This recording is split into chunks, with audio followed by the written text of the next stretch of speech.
This is Edexcel Further Pure 1 Calculus, further methods in calculus, and in particular the use of series expansions to find limits. This video relies on the information provided in video 1.1, the use of the Taylor series. You need to follow these videos in order. As x approaches 0 or infinity, the limits of many functions can be found by considering the individual parts of the function. Here are a couple of examples. In this first example, I've got a fraction here, and I'm being asked what the limit of this is as x approaches 0. Well, I can consider the numerator and the denominator separately. So looking at the numerator, I can see that as x approaches 0, then minus 2 is the value that I end up getting. And for the denominator, as x approaches 0, then I get 4 as the denominator. So I've got minus 2 over 4, giving me negative 0.5.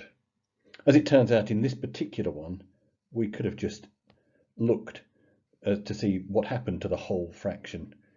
So it wasn't necessary in this one, but it just highlights the technique.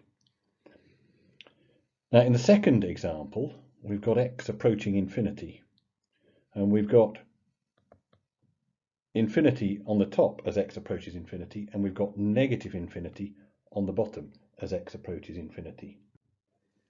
So we have infinity over negative infinity, and don't know how to work that out. But in this case, the technique of evaluating both numerator and denominator can work, but we do need to make a minor transformation of our fraction. To get to the second part here, to consider it in that way, we've got to multiply both top and bottom by 1 over x. So having multiplied by 1 over x, we end up getting the numerator being 3 minus 2 over x, and the denominator 4 over x minus 2. Now, as x approaches infinity, then the 4 over infinity and the 2 over infinity both approach 0. So in the limit, we're just left with 3 and 2. Well, negative 2. So we end up being able to evaluate that by doing the separation of the two sections, the numerator and denominator, and of course that ends up at negative 1.5. If we consider this function here and try to examine it as x approaches 0, what we end up having here is that tan x will approach 0 as x approaches 0. X approaches 0 as x approaches 0, well, that's pretty obvious really, and x cubed approaches 0 as well. So trying to evaluate it at 0 gives us 0 minus 0 over 0. And so we can't just evaluate this function in the normal way. So we have 0 divided by 0. Other examples where you get an indeterminate limit, things like infinity over infinity, 0 times infinity, or perhaps even 0 to the power 0. A possible method of examining functions like this is to use a Maclaurin series. Here is the Maclaurin expansion for tan x. Quite often you'd end up finding that you'd need to work that out as the first part of a question and then apply it to a limit later on. But for now, we'll take it as read that this is the expansion. So we've got our expansion here. Then we need to start thinking about how to apply that to our expression tan x minus x over x cubed. Well, if we look at the expression for tan x, we end up needing to take an x off. So we will end up removing that leading x there, and then all the remainder of the terms are going to be divided by x cubed. So x cubed over 3 divided by x cubed is going to give us 1/3. 2x to the 5 over 15 is going to lead to 2x squared over 15. And so you can see how the powers of x are going to increase with even numbers for our continuing series for tan x minus x over x cubed.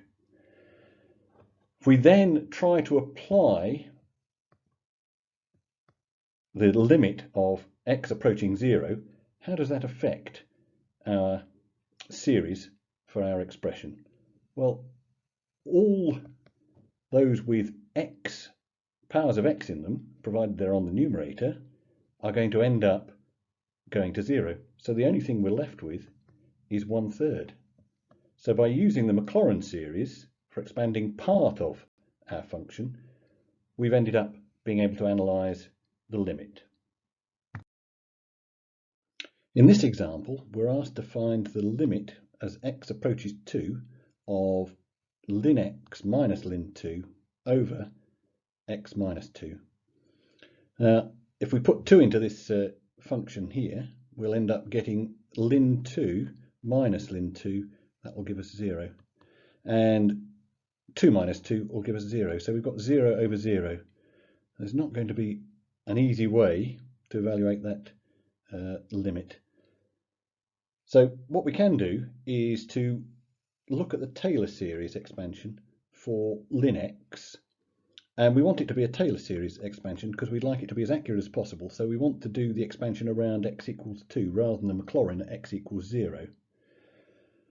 So let's have our function of x as being ln x. We evaluate that at 2, it gives us ln 2. Derivative of ln x gives us 1 over x.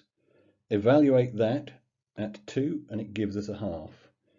The derivative of 1 over x gives us 1 over x squared, but it's a negative, and evaluating that at 2 gives us negative a quarter. And we'll see if this takes us far enough. So we end up with our series expansion being f of 2, then f dashed of 2, which is a half, times x minus 2. Then we have our minus a quarter times 1 over 2 factorial and the x minus 2 all squared. Just collecting terms together, we end up getting a minus an eighth against the x minus 2 squared term. Here is that Taylor series expansion of ln of x, and we can use that and apply it to the expression that we were trying to find the limit of as x approaches 2. So replacing the ln x here with our series expansion, and conveniently we can see that the ln 2 cancels out with the ln 2 in our expansion, which leaves us with just this series. Now we can see that we've got an x minus 2 factor in common. So those will cancel down, and that leaves us with this expansion here. Now we've got the dot dot dot going on into infinity, but we can see by the way the Taylor series expansion works, we are going to get increasing powers of x minus 2. And if they've got a factor of x minus 2 in them, they will all go to 0. So the limit of this series going on into infinity is going to be just this first term. So we now know the limit of our function is going to be a half. That was Edexcel Further Pure 1, Calculus, Further Methods in Calculus, the use of series expansions to find limits. Next up, use of Taylor series methods for series solution of differential equations.